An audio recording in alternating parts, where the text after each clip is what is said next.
अस्सलामुअलैकुम वरहमतुल्लाहि वबरकातुहू। तो कैसे हैं आप सब लोग? उम्मीद है आप सब लोग खैरियत से होंगे, हम भी खैरियत से हैं। तो आज की वीडियो बहुत ही ख़ास होने वाली है और ये वीडियो MC राज चैनल से लिया गया है। इस वीडियो का टाइटल है does Islam have a caste system?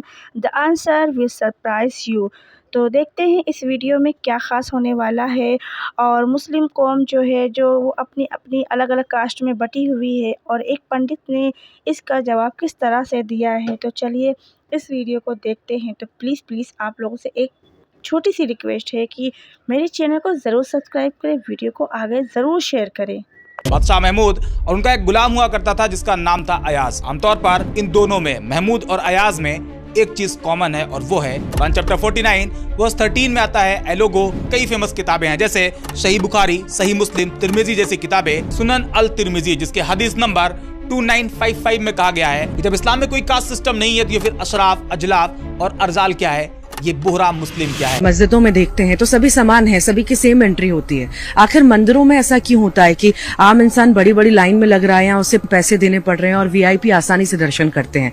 इसे लेकर क्या कहें? जो जितना ज्यादा पैसा देगा वही VIP होगा। सुगम दर्शन की रसीद जिसके हाथ में होगी वो हमारे लिए VIP हो जाएगा कि वो 500 रुपया दे के आया है, 1000 रुपया दे के आया है। तो ये जो आर्थिक दृष्टिकोण है उसके कारण मंदिरों में इस तरह की व्यवस्था बन गई है। डॉक्टर अल्लामा इकबाल कहते हैं एक ही सफ में खड़े हो गए महमूद और अयाज, ना कोई बंदा रहा ना कोई बंदा नवाज। इस दो लाइन में अल्लामा इकबाल ने बहुत कुछ समझा दिया। बादशाह महमूद और उनका एक गुलाम हुआ करता था जिसका नाम था अयाज। आमतौर पर बादशाह और गुलाम एक बराबर नहीं हो सकते, उनमें फर्क है, तभी एक किंग है तो दूसरा स्लेव। लेकिन इन दोनों में, महमूद और अयाज में, एक चीज कॉमन है और वो है इस्लाम। दोनों इस्लाम को फॉलो करते हैं एंड जब वो नमाज के लिए खड़े होते हैं तो उस पर्टिकुलर टाइम में ना कोई बादशाह होता है और ना कोई गुलाम। उस पर्टिकुलर टाइम में वो दोनों एक साथ एक बराबर खड़े होकर एक अल्लाह के सामने झुकते हैं और उसकी इबादत करते हैं, जिसपे इकबाल कहते हैं एक ही सफ में खड़े हो गए महमूद और अयाज, ना कोई बंदा रहा ना कोई बंदा नवाज। और ये पूरा कॉन्सेप्ट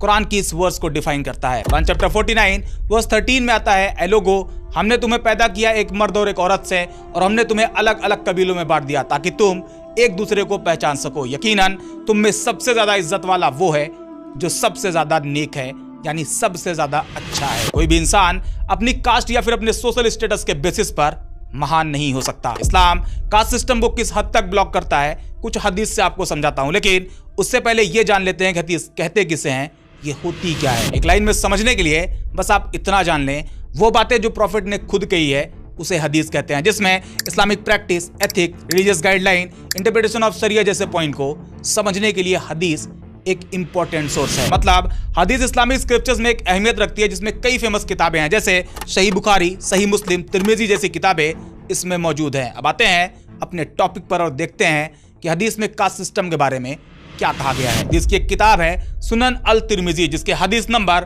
2955 में कहा गया है ऑलमाइटी अल्लाह ने आदम को मुट्ठी भर मिट्टी से पैदा किया जिसे जमीन से लिया गया था। इसलिए आदम के बच्चों में कुछ की स्किन रेड कलर की है, कुछ की गोरी तो कुछ की काली, यानी कोई गोरा है तो कोई काला। इस हदीस के अकॉर्डिंग सच्चाई, ईमानदारी एक ऐसी क्वालिटी है जो किसी को अल्लाह की नजर में सबसे अच्छा बनाती है, ना कि उसकी कास्ट, उसका स्किन कलर, उसका सोशल स्टेटस या फिर उसका वंश। इसके अलावा प्रॉफिट अपने फेयरवेल सेरेमनी में कहा था सभी मानव जाति आदम और हव्वा से है, एक अरब किसी नॉन अरब से सुपीरियर नहीं, ना ही एक नॉन अरब किसी अरेबियन से सुपीरियर है, ना ही कोई काला किसी गोरे से सुपीरियर है और ना ही कोई गोरा किसी काले से। ये कुछ हदीस थी जिसमें कहीं भी किसी इंसान को उसकी जाति या फिर उसके रंग या उसके नस्ल की वजह से किसी को ऊंचा या फिर नीचा नहीं बताया गया है। अब सवाल ये कि जब इस्लाम में कोई कास्ट सिस्टम नहीं है तो ये फिर अशराफ, अजलाफ और अर्जाल क्या है, ये बोहरा मुस्लिम क्या है। तो इसे आप बस इतना समझ ले कि ये इंडियन सब कॉन्टिनेंट की उपज है। ये सब सिर्फ इंडिया, पाकिस्तान और बांग्लादेश में देखा जाता है। 7th सेंचुरी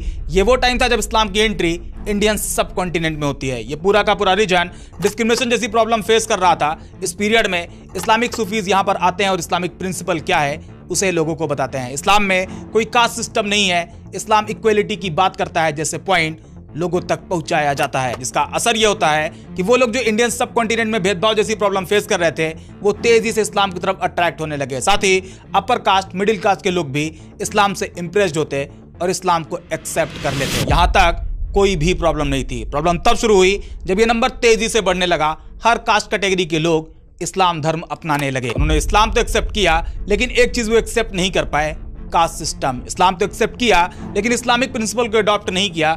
इस्लाम एक्सेप्ट करने से पहले वो जिस तरह कास्ट को ट्रीट कर रहे थे एज इट इज़, इस्लाम एक्सेप्ट करने के बाद भी उसी तरह ट्रीट करते रहे। आज भी आपको कहीं ना कहीं ये कास्ट सिस्टम मुसलमानों के अंदर भी देखने को जरूर मिल जाएगा। इस पूरे वीडियो का कंक्लूजन ये कि इस्लाम में तो कास्ट सिस्टम जैसा कोई कॉन्सेप्ट नहीं। इस्लाम में सबको एक बराबर रखा गया है, कोई नीच नहीं, कोई ऊंच नहीं, कोई काला गोरा नहीं, कोई छोटा बड़ा नहीं, सब एक बराबर है। लेकिन साउथ एशियन मुस्लिम में कास्ट सिस्टम है जो मुसलमानों ने खुद बनाई हुई है, और वो उसे अपने अपने हिसाब से, अपनी ज़रूरत के हिसाब से आज भी फॉलो कर रहे हैं। उम्मीद करते हैं ये बात आपको समझ में आई होगी। अगर हाँ तो लाइक और शेयर ज़रूर करें। बाकी मिलते हैं नेक्स्ट वीडियो में एक और इंटरेस्टिंग टॉपिक। आई होप आज की वीडियो आप लोगों को बहुत ही इंटरेस्टिंग लगी होगी। तो प्लीज़ वीडियो को लाइक ज़रूर किया करें और दूसरों तक शेयर भी किया करें। आप मेरे चैनल पर नए हैं तो मेरे चैनल को सब्सक्राइब करें। तो फिर मिलते हैं इंशाल्लाह अगली वीडियो में। तब तक के अल्लाह हाफिज़।